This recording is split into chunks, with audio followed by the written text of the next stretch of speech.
Kalau di ujung sana ada anak tercinta, berarti jembatannya ini masalah atau jalan? Jalannya masalah tidak? Enggak. Yang jadi masalah apa? Lihat jurang. Yang jadi masalah lihat jurang. Kalau lihatnya jalan, ada enggak masalah? Enggak ada. Jadi masalah itu ada karena dilihat. Kalau enggak dilihat, enggak ada. Pengajian selesai. Kan intinya cuma itu. Masalah itu tidak pernah ada. Ada karena dilihat. Kalau enggak dilihat berarti tidak ada. Betul ya? Kalau enggak ada berarti enggak ada masalah. Jadi orang yang hidupnya penuh masalah berarti hidupnya selalu melihat masalah. Kalau saya tidak mau melihat masalah, sudah namanya masalah kok dilihat, berarti bodohnya luar biasa. Simple, sederhana ya. Hidup tuh sesederhana itu. Tapi kita senangnya yang ruwet, senangnya yang rumit, senangnya yang buat mumet. Naudzubillah min dzalik. Padahal Allah Ta'ala sudah menjamin setiap kali ada persoalan, di situ ada dua kemudahan. Satu persoalan itu ada dua kemudahan. Satu tantangan, di situ ada dua solusi. Saya mau nanya sama ibu-ibu, anak kita itu waktu mau lahir pakai masalah enggak? Ibu pernah melahirkan? Pernah. Jadi waktu ibu mau melahirkan tuh masalah enggak, Bu? Enggak ada judulnya, masalah. Judulnya apa? Melahirkan. Betul? Sebetulnya melahirkan itu masalah atau bukan masalah? Yakin, Bu? Taruhan nyawa itu masalah enggak? Sakit yang luar biasa itu masalah enggak? Sebetulnya masalah. Kalau dilihat itu masalah. Tapi ibu enggak lihat itu masalah, betul? Lihatnya apa? Melahirkan. Enggak usah dibesar-besarkan. Justru begitu hari H itu dekat, sumringah. Iya. Sudah bukaan satu, alhamdulillah. Loh, nyawanya diancam loh ini. Kamu di antara hidup tidak pernah mau hamil. Ini satu-satunya orang waras ya yang menyambut kematian dengan senyum tuh ibu-ibu. Loh iya. Orang melahirkan itu kan resikonya mati atau hidup, betul kan ya? Di antara hidup dan mati. Memang nggak mudah, tapi ibu-ibu menanti hari itu dengan senyum, menanti hari itu dengan bahagia, menanti hari itu dengan senang. Bahkan begitu bukaan satu, masya Allah, pengumuman, ya. OTW rumah sakit, bukaan satu udah OTW ya. Perkara berangkatnya kapan nggak tahu kan, on the way kan bisa masih dalam rumah ya. Modal mandir, ngepel diperlancar, naik turun tangga, sujud diperbanyak. Ya tiba-tiba bukaan 4. Ya saya pengalaman Bu, anak 4 kok ya.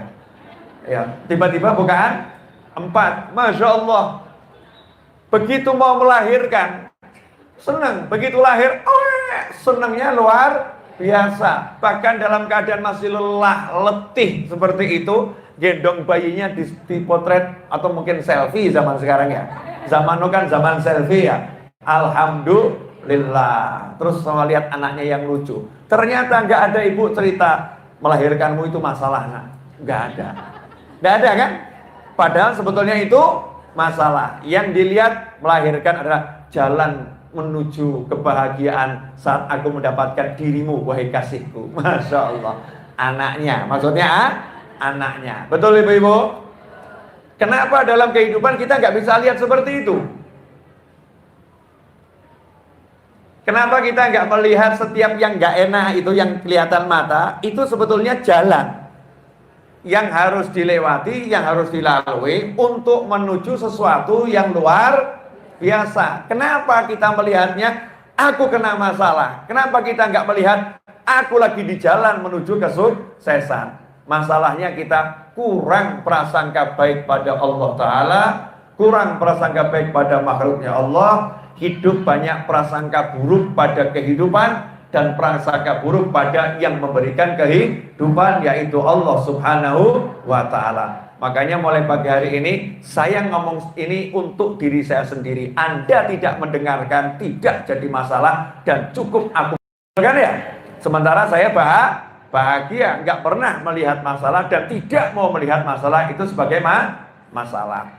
Contoh, sekarang kita ke contoh-contoh nyata yang ada dalam Al-Quran.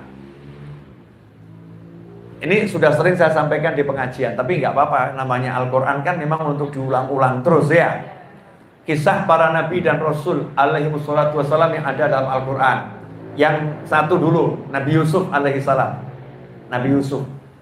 Nabi Yusuf itu drama kehidupannya banyak. Drama kehidupannya banyak. Begitu lahir, ayahnya jatuh cinta lebih dari yang lain. Makanya ibu-ibu kalau dicintai lebih dari yang lain, hati-hati. Ya, itu awal masalah. Nah, itu awal masalah kalau dilihat sebagai masalah. Tapi kalau dilihat sebagai anugerah, ya alhamdulillah. Nabi Yusuf dicintai lebih dari kakak-kakaknya. Padahal kakaknya juga ganteng. Saudara Nabi Yusuf gak ada yang jelek, ganteng pol. Karena bibitnya memang ganteng. Ibunya cantik, ayahnya juga tampan. Anaknya tampan luar biasa. Bab kegantengan, saudara Nabi Yusuf alaihi wassalam semuanya ganteng. Bab pinter, semuanya pinter. Cuman kenapa ayahnya jatuh cinta? Bukan karena fisiknya. Karena adiknya ini punya pangkat yang lebih tinggi di sisi Allah Subhanahu wa ta'ala. Dicintai oleh ayahnya. Di sini ada satu gambaran, cinta itu memang nggak bisa disembunyikan. Jadi kalau orang menyembunyikan cinta itu palsu. Yang namanya cinta nggak bisa disembunyikan. Disembunyikan tetap tampak. Kalau betul-betul cinta.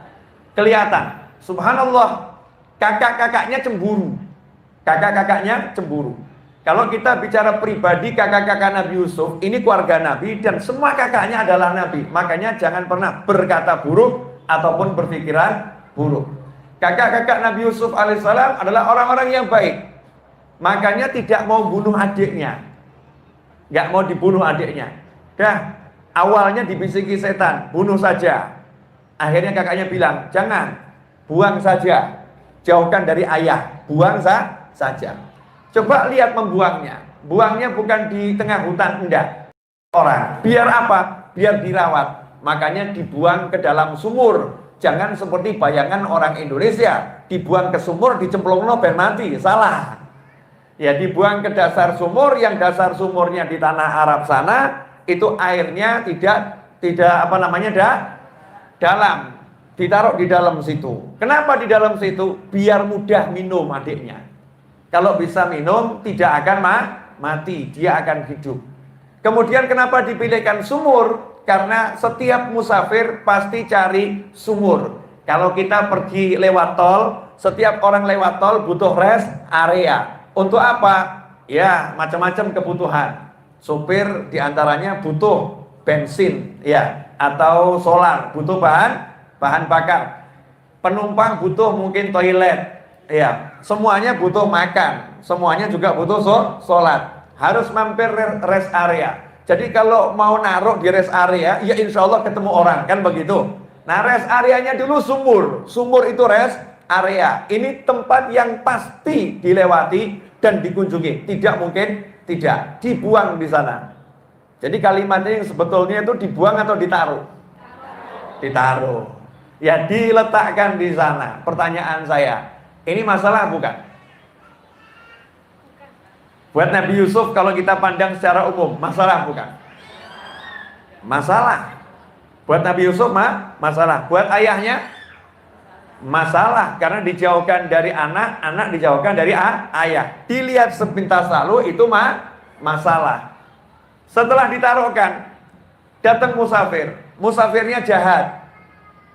Lihat anak ganteng seneng. Wah, ini barang bagus. Seperti dapat mobil bagus gitu ya. Oh, ini mobil bagus dijual mahal. Ini anak ganteng dijual mahal. Ditulungi, dikeluarkan, dibawa pergi. Kemana? Ke tempat tinggalnya musafir-musafir ini di kota Mesir, ibu kota. Sampai situ diapain? Dijual. Pertanyaan berikutnya, ini masalah atau bukan buat Nabi Yusuf? Kita lihat masalah. Subhanallah, datang pembeli. Lah karena namanya maling itu nggak berani jual barang mahal. Cepet laku jadi duit terus pergi. Betul kan ya? Dijual murah, ganteng kok dijual murah. Kebetulan subhanallah jadi anak angkat. Pertanyaan saya, masalah atau bukan masalah?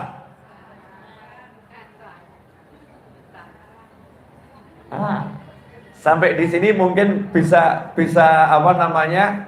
melihat, oh ternyata Nabi Yusuf sama Allah mau dipindah dari desa tinggal di dalam istana, dari gubuk dipindah ke dalam istana, berarti ditaruh di sumur, dijual oleh musafir yang maling tadi. Itu semua masalah atau jalan? Nah tadi kok katanya masalah?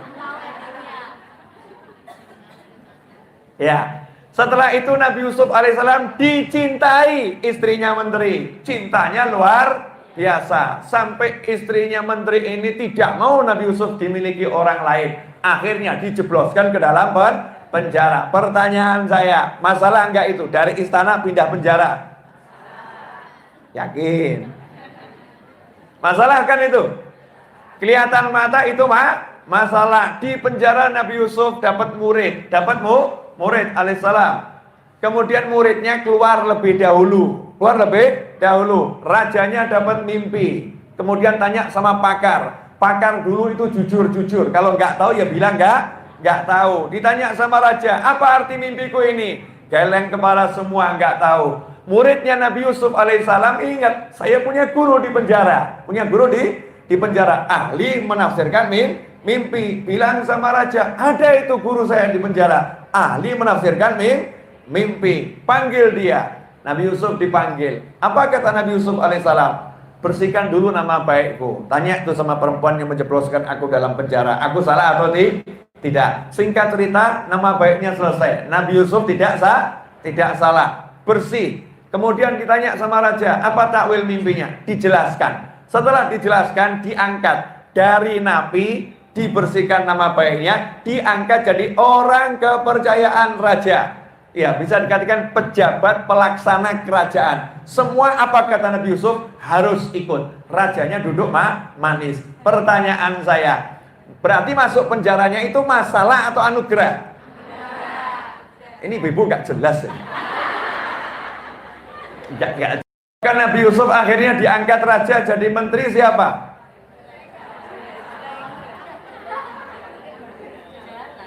Itu jalan, betul ya? Pertanyaannya, setelah itu Nabi Yusuf nikah enggak dengan Zulaikha? Nikah. Dan punya anak. Karena Perdana Menteri meninggal dunia, Zulaikha jadi janda, yang hatinya tetap mencinta sang pujaan jiwa yang ada di sana, yang tampannya luar biasa, yang mengalahkan ketampanan yang ada di jagat raya selain baginda Muhammad sallallahu alaihi wasallam. Cinta yang menggelora tak bisa dipisahkan dari kekasih yang selalu ada dalam relung jiwa. Jangan katakan saya pandai berpuisi, saudara-saudara. Ini terpengaruh hawanya Zulaikha. Iya, harus dirasakan dia cintanya Zulaikha itu luar biasa alaihissalam. Apa yang terjadi? Akhirnya singkat cerita Zulaikha nikah dengan Nabi Yusuf. Berarti Zulaikha ini akhirnya yang mencintai Nabi Yusuf ini masalah atau anugerah? Anugerah.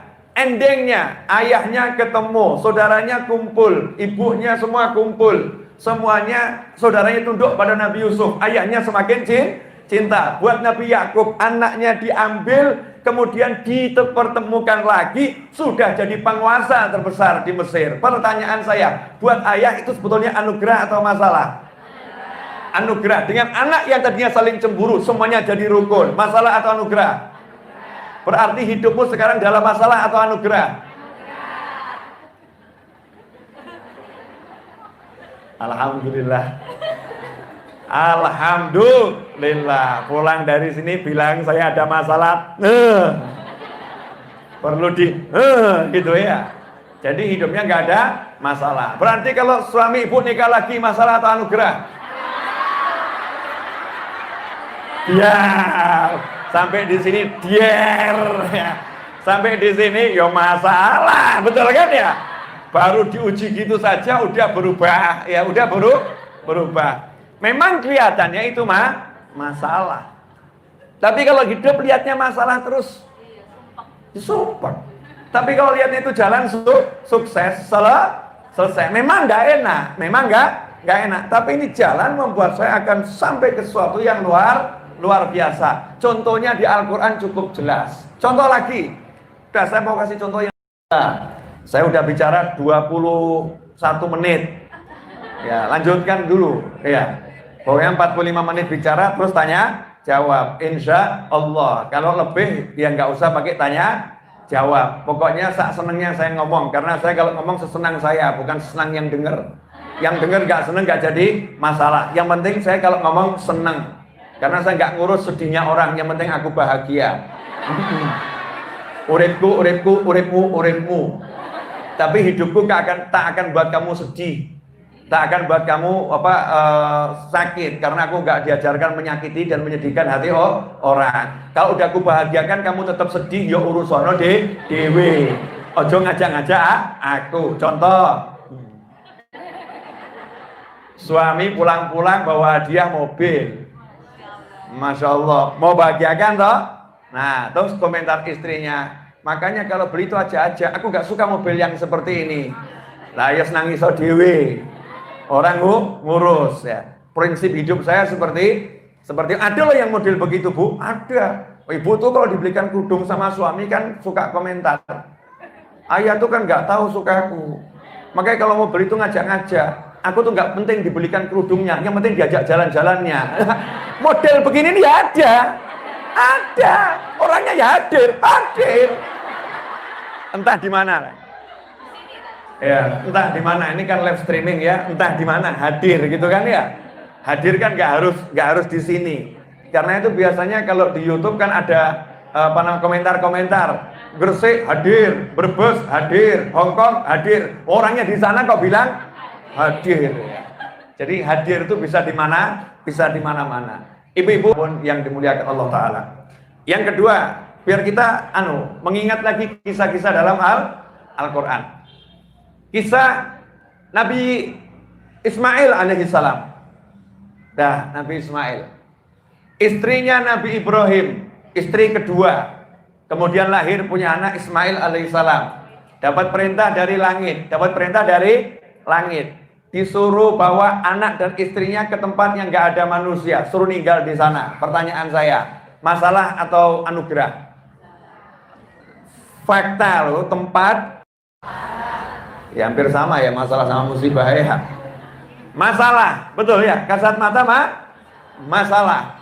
Setelah itu untuk anaknya dan untuk istrinya ditinggal sama suami sendiri ya, berdua. Suami pergi kembali ke istri yang pertama. Saya mau nanya, Bu, enak enggak, Bu? Ya, tapi jangan samakan istri Nabi dengan dirimu loh ya. Kadang kita ini suka kurang ajar, menyamakan Nabi dan istri Nabi dengan kita. Beda, ya beda. Jangan samakan hati beliau-beliau dengan hatimu. Ya, dengan hati kita. Beliau-beliau hatinya luar biasa. Tapi kalau kita ukur dengan hati kita, ditinggal bersama bayi di tempat yang pasti mati menurut hitungan yang ada. Sementara suami pergi begitu saja kembali kepada istri pertama yang beliau cinta. Pertanyaan saya, masalah atau anugerah? Rasakan dulu.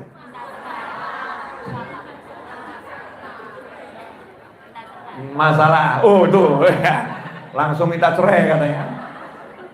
Udah mungkin memaki-maki dan lain sebagainya. Anak nangis karena kehabisan minuman, kehabisan makanan. Anak nangis dan tidak ada air, nggak ada teman. Masalah atau musibah? Musibah masalah jadi satu, betul ya? Musibah masalah jadi satu. Hasilnya apa? Dapat air Zam-Zam. Setelah itu apa? Semua manusia kumpul ke sana. Setelah itu apa? Sampai hari ini ibu-ibu semangat untuk umroh, untuk haji, untuk umroh. Itu yang terbesar, umroh sama haji adalah ziarah kepada napaktilas Nabi Ibrahim sekeluarga. Sedangkan ke Madinah untuk napatilah ziarah pada Nabi Muhammad sallallahu alaihi wasallam. Meskipun di Mekah dan Madinah semua itu nampak jelasnya Rasulullah SAW. Tapi haji dan umrah itu lebih mengenang keluarga Nabi Ibrahim alaihissalam, dan baginda Muhammad SAW adalah keluarga Nabi Ibrahim alaihissalam, cucu yang paling dicintai sampai sekarang. Berarti dibawanya ke Mekah, ditinggal di sana, ya. Itu sebetulnya jalan menuju kesuksesan atau masalah?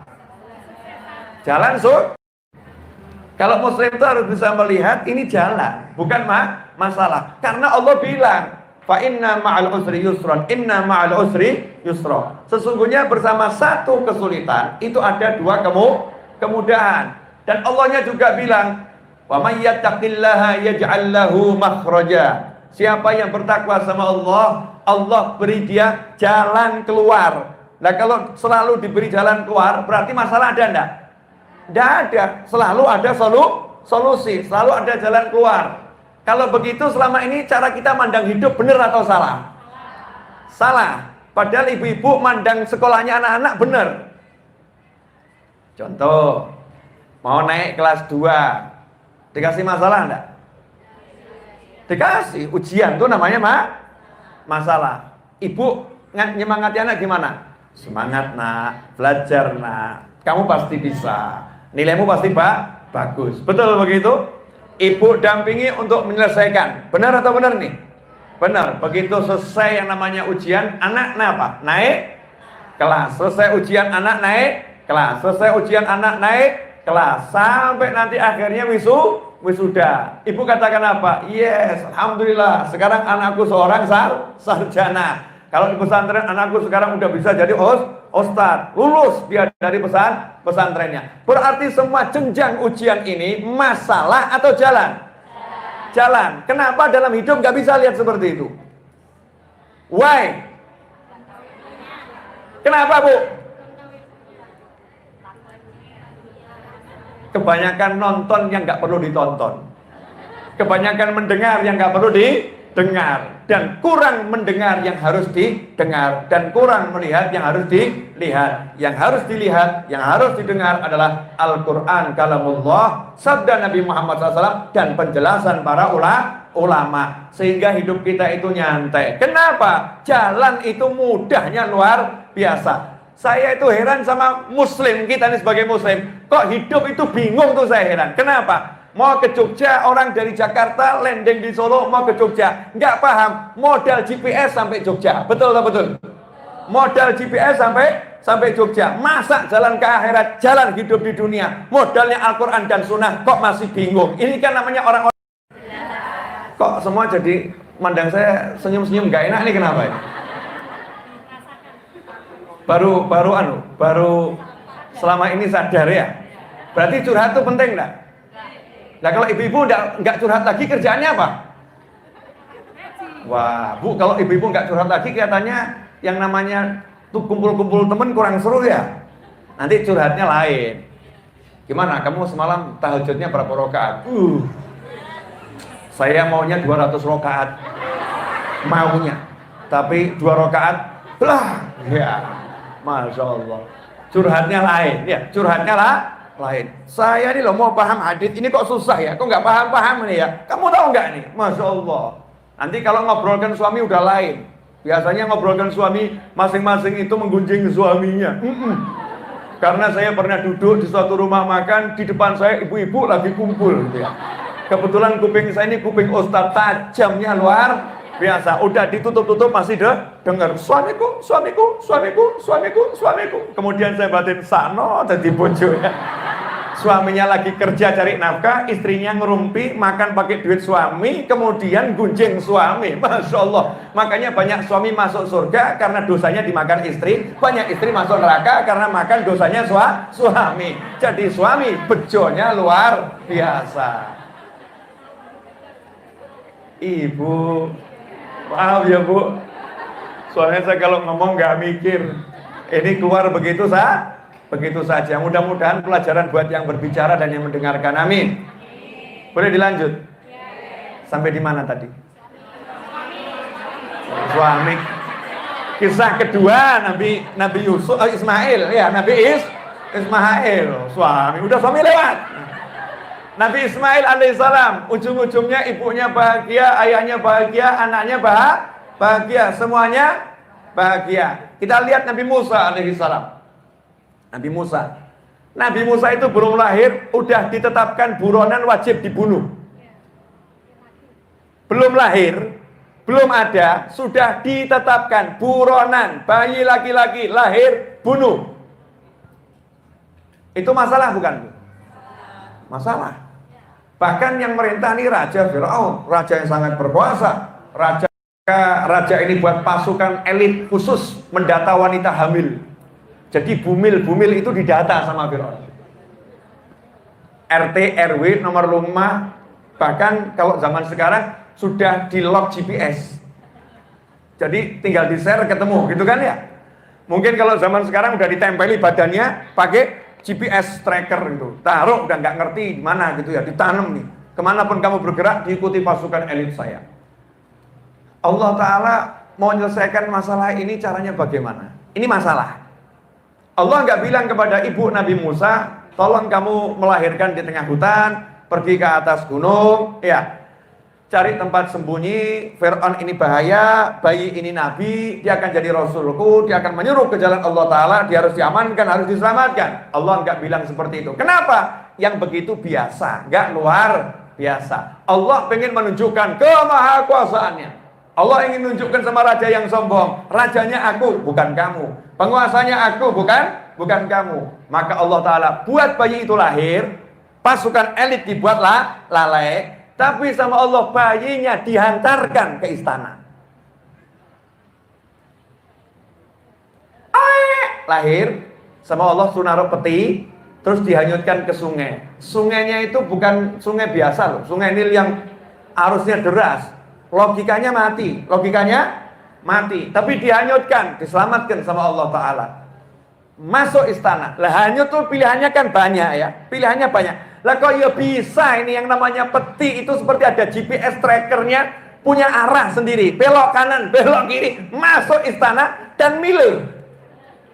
Masuk istana tuh nggak ke bagian dapur, milih ke tempat mandinya istri Fir'aun. Istri Fir'aun lihat ada peti dibuka sama dayang-dayangnya dia, dibuka dibilang bayi laki-laki, ya semua takut. Istri Fir'aun lihat dibuat jatuh cinta sama Allah Ta'ala. Belum punya anak. Anak laki-laki digendong. Pertanyaan saya, kalau ibu jadi istri Fir'aun, semoga tidak. Ujiannya berat kan ya? Ibu jadi istri Fir'aun, belum punya anak, kemudian temu bayi laki-laki dan tahu suami ibu cari bayi laki-laki dan akan dibunuh. Kira-kira ibu was-was atau tenang? Bayinya diapakan? Jadikan anak angkat, singkat cerita begitu. Pertanyaan saya, Fir'aun luluh atau marah? Luluh atau marah? Makanya jangan remehkan kekuatan perempuan. Fir'aun saja luluh, apalagi kamu bapak-bapak. Jangan remehkan kekuatan perempuan. Fir'aun saja luluh, apalagi bapak yang belum seperti Fir'aun. Makanya ibu-ibu kalau nanti menghadapi suami yang seperti Fir'aun, yakinlah kamu bisa meluluhkan hatinya. Boleh dilanjut? Nggak enak ngomongnya tadi. Kalau mungkin suaminya guala gitu ya, kejem gitu kan, berjuanglah untuk meluluhkan hatinya. Luluh lantah, nurut Fir'aun, ya udah, anak. Aneh, tadinya cari, bunuh. Sekarang jadi, ini anak angkatku. Diumumkan ke seluruh istana. Bayi laki-laki ini, anak angkatku. Sehingga proses pembunuhan bayi laki-laki, stop, berhenti. Gak ada lagi. Ini anak angkatku. Subhanallah, bayinya nangis. Lapar. Haus, karena begitu lahir langsung dihanyutkan, belum sempat minum. Sementara saudarinya Nabi Musa, kakak perempuan yang buntuti bayi ini kemana? Begitu lihat ke istana kan kaget, marani Fir'aun, kaget, lapor sama ibunya, ini adik saya marani Fir'aun ini. Ya, tapi ibunya tenang. Kenapa tenang? Karena ada janji dari Allah Ta'ala, hanyutkan. Nanti aku akan kembalikan kepadamu dan engkau akan menyusui dan dia akan kujadikan rasulku. Dia akan kujadikan rasulku. Subhanallah, Fir'aun bingung. Jangan sampai bayi ini mati. Tadinya pengen bunuh, buat pengumuman. Bayi laki-laki dilarang mati yang satu ini. Semua harus berusaha ini hidup. Carikan ibu yang bisa menyusui. Kalau ada ibu bisa menyusui, saya kasih hadiah. Tinggal di istana, nyusuin anak saya gaji dengan gaji yang luar biasa. Masya Allah. Subhanallah. Satu-satu perempuan. Deng. Nabi Musa ya milih, bukan ibunya.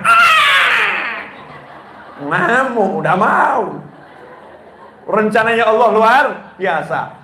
Padahal itu kan banyak perempuan barusan lahir kan tuh ya. Aslinya bagus-bagus, ditolak sama Nabi Musa. Giliran ibunya Nabi Musa, baru didekati udah diem. Digendong anteng, minum asinya puas. Fir'aun senang. Itu jalan atau masalah? Jalan untuk banyak hal. Betul ya, jalan. Singkat cerita, tinggal di istana yang didik Fir'aun dengan pendidikan yang luar biasa secara militer, biologi, kimia, fisika, pendidikan umum lengkap. Semua pakar itu dari pakar istana, tapi pendidikan hati langsung dari Allah Subhanahu wa taala. Singkat cerita, akhirnya ketahuan Nabi Musa aslinya. Ternyata ini yang dicari selama ini. Ya, ketika Nabi Musa memukul salah satu kelompoknya Fir'aun, pukulannya pelan. Benar itu, baca tafsir, bukan pukulan keras. Pukulannya pelan. Tapi kebetulan jadwal malaikat Israel nyabut nyawanya. Bareng, jadi pas nempel, pas cabut. Akhirnya mati. Jadi Nabi nggak membunuh. Ya, Nabi nggak membunuh. Jangan kamu beralasan, oh Nabi juga ada Nabi yang pernah membunuh.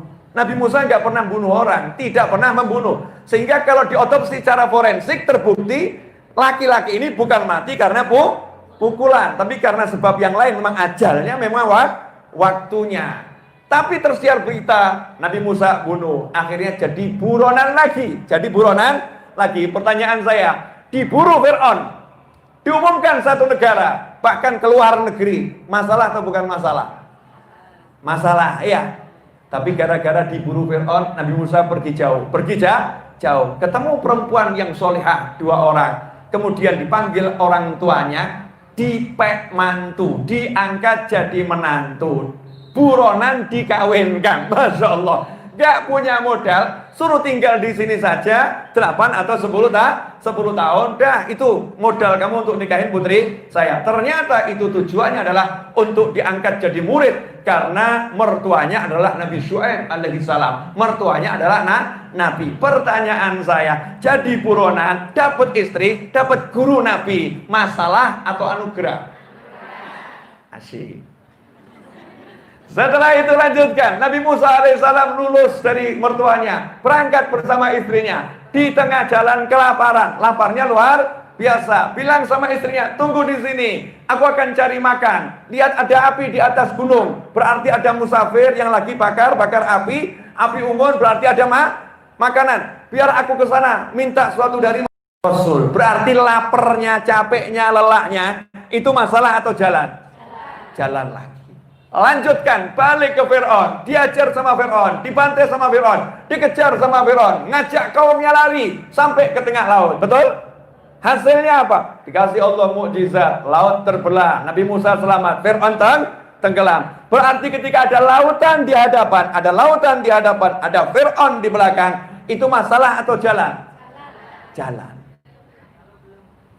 Nah, masalahnya, yang jadi masalah, kita nggak mau mikir ending yang baik. Masalahnya prasangka buruk dan lihat ini masalah. Betul kan ya? Nggak mau lihat yang nggak masalah. Makanya mulai hari ini rubah hidup kita. Jangan pernah melihat masalah. Lihatlah yang memberi masalah.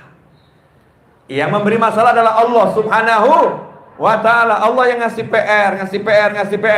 Allah kasih PR, mau tingkatkan pangkat, mau naikkan derajat, mau hapuskan dosa, mau beri sesuatu yang luar biasa. Begitu lihatnya Allah, masalah jangan dilihat, tinggal minta tolong sama Allah. Kalau kita nggak tes, nggak paham, Pak Guru, ini soalnya gimana sih? Ya, soalnya gimana gitu kan? Nanya sama gurunya, nanya sama Allah Ta'ala, minta sama Allah Ta'ala, angkat tangan. Anehnya, Allah sudah mengajarkan semua cara minta. Tapi kita tidak mau menggunakan cara yang Allah berikan. Sibuk pakai kepala kita sendiri, pikiran kita sendiri. Pakar yang berkata, solusi katanya dari ahli. Tapi nggak mau solusi dari ilahi. Masya Allah.